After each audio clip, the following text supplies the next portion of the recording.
Hello hi good morning friend. बर्तमान आम बाहर की पड़ी आसु। आज मो पुअर जन्मदिन। आज मो पु को गोटे वर्ष पूरी गला आज। बर्तमान आम बाहर की मो स्त्री अच्छी मो सागर मो पुओ भी अच्छी।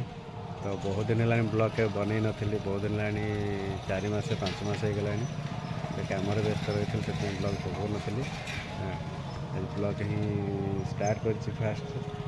जो मैं वीडियो भल लगे कमेंट करेंगे, लाइक करेंगे, शेयर करेंगे। जय जगन्नाथ। चलते स्टार्ट करवा आजिकार ब्लॉग। ये हूँ क्षेत्रपाल मंदिर। टोटाल ये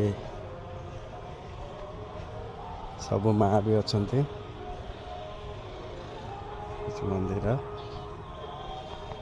माँ अच्छा नना आसी ना आम आसिक बसचु मंदिर पाखे।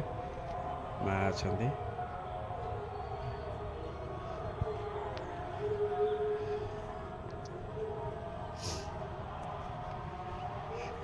प्रभु बजरंगबली अच्छा।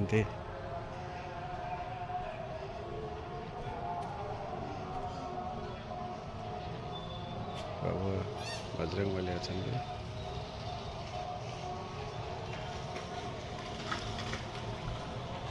तो बर्तमान एठी अनिता पुओ बस नना आसी ना। मो पुओ तार बुट पिंधि पकई टणा लगे के से फास्ट टाइम पिंधि ना। फास्ट टाइम पिंधि पकई बुट तक अलग अलग लगुच टणा लगे। कौन मत एमती पिंधे शोई पड़ा आसला बेले। कौन कौच बाबाटा कहीदे कहीदे कौन कौच कौच कौन एपटर भोलेनाथ मंदिर अच्छी।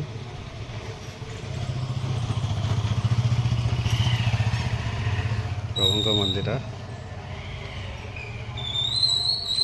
नना आसवे आसी ना। नना आसीगले बोधे नना आइले ना आसी ना। तो बर्तमान आम भोग करूँ। भोग करके जीवु तापर जाइए कौन कौच बाबाटा आखिर कौन लगी तलू को आसबू।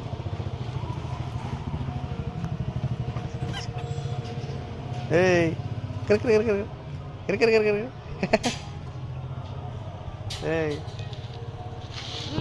ए बाली है सी पिंधि बुट ना से कौन मत पिंधे देती मतलब पिंधा कथा नुह एगुड़ा पिंधे ना के पे पे हूँ ना से जो सेमती हो। कौन कौच बाबाटा कहीदे कहीदे बाबाटा हाँ अनिता कौन कौच कह कौन कही आज मो पुअर जन्मदिन बहुत खुशी अच्छी।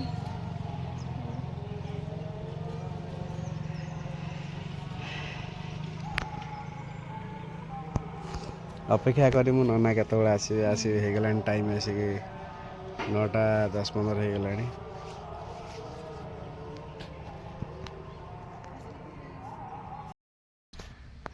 मो पुओ बस कौन हो हलान है बा हे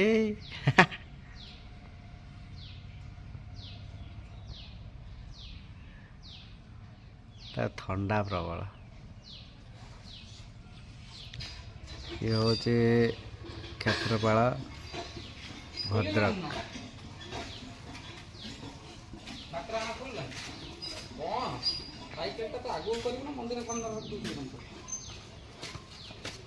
लोक भी कही ना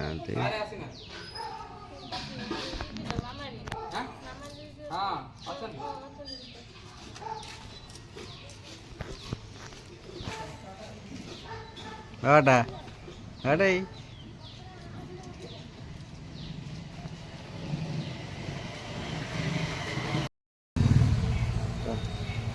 मत समस्त आशीर्वाद करो। आज मो जन्मदिन कहीदिन बा बा कहीदे कहीदे कहीदे कहीदे कहीदे मो पुआ 4टा दांत उठी। ଏଇ ସେ ବୁଟ ପିନ୍ଧୁଛି ବୋଲି ସେମିତି ହଉଛି ବୁଗେଲା ବେଳକୁ ସେ କେମିତି ହଉଛି ତ ମୋତେ ମୋ ଜନ୍ମଦିନରେ ମୋତେ କିଏ କେକ୍ ଦେବେ ନା ତ ଏଇ କେକ୍ କାଟିଦେବି ନା କେକ୍ କଟା ହେବନି ଫାଷ୍ଟ ଆର ବର୍ଷ ଦେଖିବା ଫାଷ୍ଟ ଟାଇମ୍ କାଟିବା ପାଇଁ ଏଟା କହିଦେନି କହିଦେ କହିଦେ ଆଇ ଆଇ ଏଇ ଏଇ ଏଇ କହିଦେ ସେମିତିକା ଜନ୍ମଦିନରେ କହିଦେ ହାପି ବାର୍ଥଡେ କହିଦେ ଦେଖନି ଏଇଠି କ'ଣ କରୁଛୁ ନା କିଛି ନାହିଁ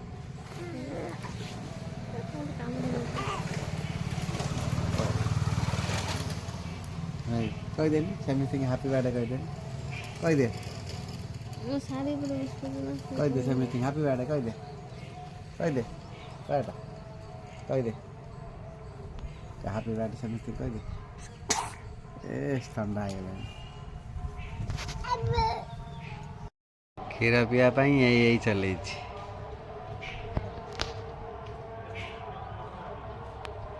କ୍ଷୀର ପିଇଦେବ ତାର ଶାନ୍ତି